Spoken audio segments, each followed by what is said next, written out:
ভর দুপুরে পঞ্চায়েতে ঢুকে গুলি। বাঁকড়া ৩ নম্বর গ্রাম পঞ্চায়েত প্রধানের চেম্বার লক্ষ্য করে বেশ কয়েক রাউন্ড গুলি। ঘটনায় আহত প্রধান টুকটুকি বেগম ও তার বাবা সহ ৩ জন। এলাকায় ব্যাপক উত্তেজনা। অভিযোগের আঙুল স্থানীয় বিধায়ক ঘনিষ্ঠ শেখ সাজিদের বিরুদ্ধে। তৃণমূলের গোষ্ঠী কোন্দলের জেরেই এমন ঘটনা বলে জানা গিয়েছে।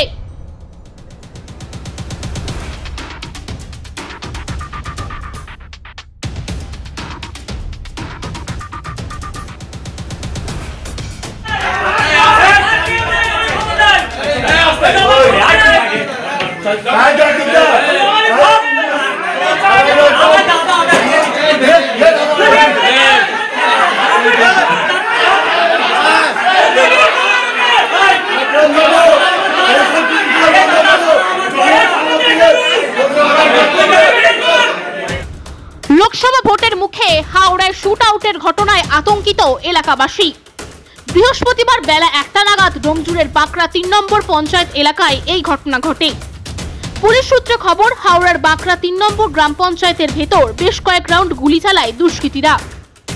৩-৪ জন দুষ্কৃতী মুখ ঢাকা অবস্থায় এসে পঞ্চায়েতের ভেতর ঢুকে আচমকাই গুলি চালায়। এর ফলে আহত হয়েছেন প্রধান টুকটুকি বেগম ও তার বাবা সহ ৩ জন।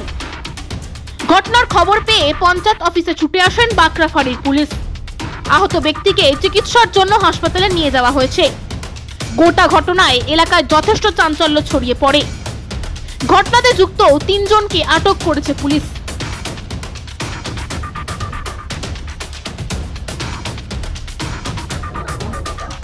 গুলিটা চালিয়েছে, একদম ওপেনলি গুলি চালিয়েছে।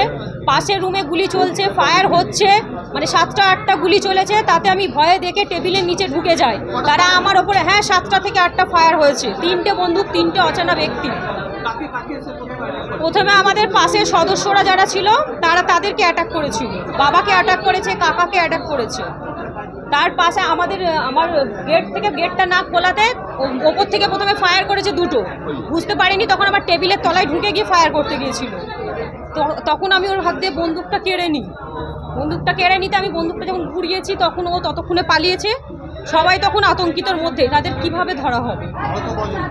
গুলি চালিয়েছে, প্রধানের কেবিনে গুলি চালিয়েছে, এখানে আমাকে গুলি চালিয়েছে, আরো এর চোট হয়েছে। আমরা 6 জন ছিলাম, কাউকে বেরোতে দেয়নি, দুমদাম গুলি চালিয়েছে। এই 1:45টার সময় ঘটনাটা ঘটেছে। তারপরে ওরা শুটাররা এসে পালিয়ে হো করেছে, আমরা চেঁচাচ্ছি ভেতর থেকে, তখন এসে বাইক করে নিয়ে চলে গেছে। কোন দিকে গেছে আমরা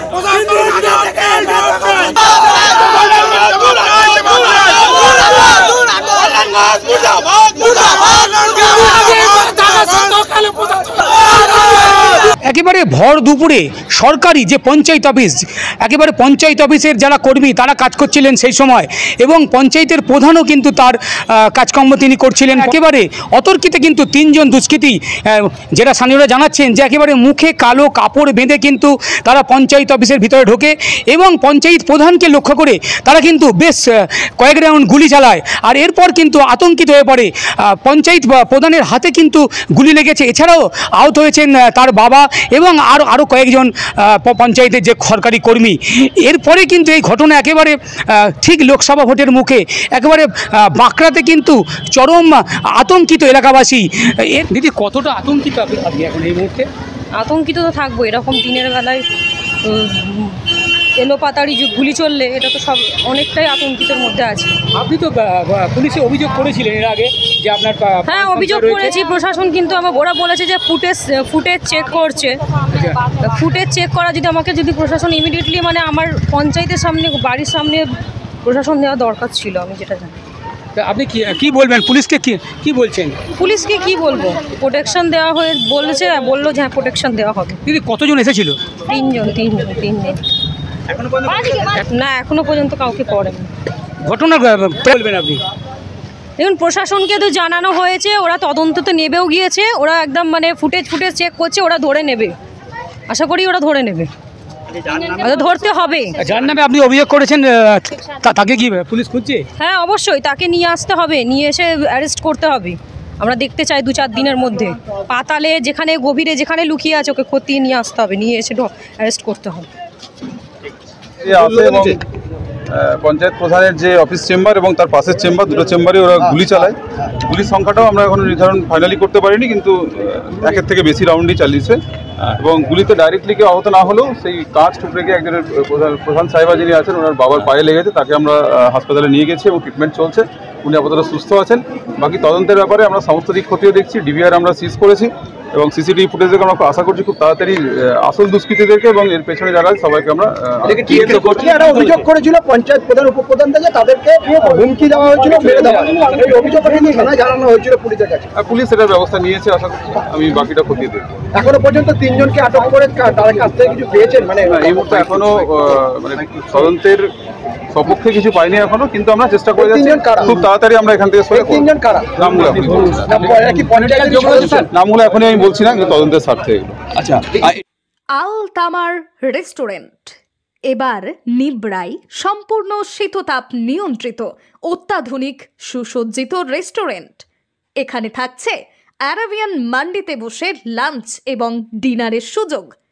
বিভিন্ন ধরনের খাবারের পসরা নিয়ে হাজির আল তামার রেস্টুরেন্ট। যে কোনো অনুষ্ঠানের জন্য বুক করতে পারেন, থাকছে কনফারেন্সের সুবিধা। আমাদের ঠিকানা নিবড়া হারুন মার্কেট, ডোমজুর। যোগাযোগ করুন 9123608838। আরাবিয়ান মান্ডির স্বাদ গ্রহণ করতে হলে আপনাকে আসতেই হবে আমাদের রেস্টুরেন্টে। তাহলে আর দেরি কেন? আজই আসুন আল তামার রেস্টুরেন্টে।